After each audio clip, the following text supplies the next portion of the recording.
喺而家經濟環境越嚟越差嘅情況下，其實好多人都會問一個問題：我哋要點樣用 automation 去幫我哋獲得更加多嘅客人？今日我哋可以分享下我哋而家用緊嘅其中一個方法，就係通過 automation 去幫我哋 gen 客人嘅成功案例。作為間 B to B 嘅公司，好多時候客人對我哋嘅信任，會好大程度咁樣影響佢哋願唔願意同我哋合作。而通過每一個星期淨係需要1至2篇嘅客人成功分享，一方面長時間嚟講就可以潛移默化咁樣令到佢哋對我哋嘅服務有信心；另一方面係令到我哋不斷出現喺佢哋嘅面前。當我哋一旦真係有 automation 嘅需要嘅時候，佢哋會第一個記得我哋。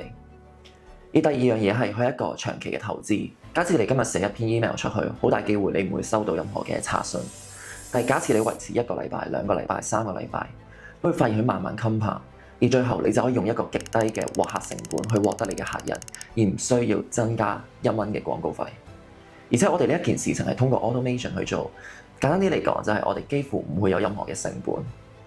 而我哋今日會話俾你哋聽，我哋究竟係點樣做。所以 let's move on 到我哋嘅 end上邊。OK， 咁首先第一步，我哋會先 execute 個 workflow， 睇下最終嘅成果究竟會係點樣。Alright， 就係咁樣可以見到我哋嘅 email 就成功 generate 咗出嚟。咁我哋可以去睇下究竟嗰一封嘅 email 大概會係點嘅樣。首先啦，佢會 save 咗去我哋嘅 draft 嗰度，我哋 refresh 一次先。可以見到我哋有個 draft，我哋可以撳入去睇下。咁可以見到我哋今次呢一個嘅 topic 係關於一啲 design 嘅公司咁樣。咁呢個時候，我哋可以去翻我哋嘅 end 上面，話俾大家聽，我哋係點樣揀個 topic 啦，同時間係點樣 generate 出去，最後再變成一封咁靚嘅 email。首先第一步就係關於 topic 上面嘅選擇啦。咁我哋今次採用嘅方法係利用 Google Sheet 去幫我哋去 combine industry 同埋 pain point，再將佢變成我哋會選擇嘅 topic。咩意思呢？我哋可以去翻我哋嘅素材庫嗰度，你可以見到我哋分別有 industry 啦同埋 pain point 呢兩個。喺 industry 嗰度，我哋會列舉翻我哋認為我哋會服務嘅潛在客戶啦，咁主要都係網店啊、會計啊、人力資源等等。而喺個 pain point 方面，我哋都會揀翻我哋認為我哋服務過咁多客人，佢哋遇到嘅問題係啲乜嘢咧？之後我哋會通過 N 喺 industry 同埋 pain point 度各抽取一個 topic，random 咁樣抽取一個 topic， 再將佢哋 merge 埋一齊，變成今次我哋案例嘅 topic。你可以見到喺 client background 嗰度，我哋會有 industry 啦，而係 problem 嗰度我哋會有 pain point， 而對應嘅就係設計啦。而對應嘅就係設計啦，同埋佢哋嘅 pain point， 資料分散難追蹤。之後我哋嘅 AI automation 就會幫我哋 generate 一個 roughly 嘅純文字嘅版本。你可以見到佢係一個純文字嘅版本啦。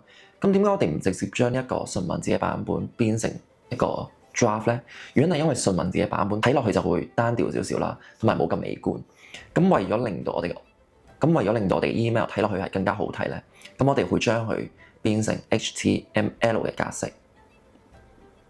咁你會見到，咁呢一個就係一個 HTML 格式啦。咁 generate 出嚟就會叫做有啲 design 啊咁樣。咁同時間亦都可以幫我哋將個 link 放落去。最後，當佢變成咗一個 HTML 嘅格式之後，我哋就會將佢變成一個 draft 啦，儲存喺我哋嘅 email 上邊。之後我哋就會去到 HubSpot，我哋會將所有嘅 email address， 我哋認為我哋需要 keep 住去 following 嘅 address 啊，咁我哋就會將佢一次過撈晒出嚟 send 去我哋嘅 email 度。咁你可以見到我哋今次有63個 email address 啦，你可以見到喺呢一度。咁大概就係咁樣。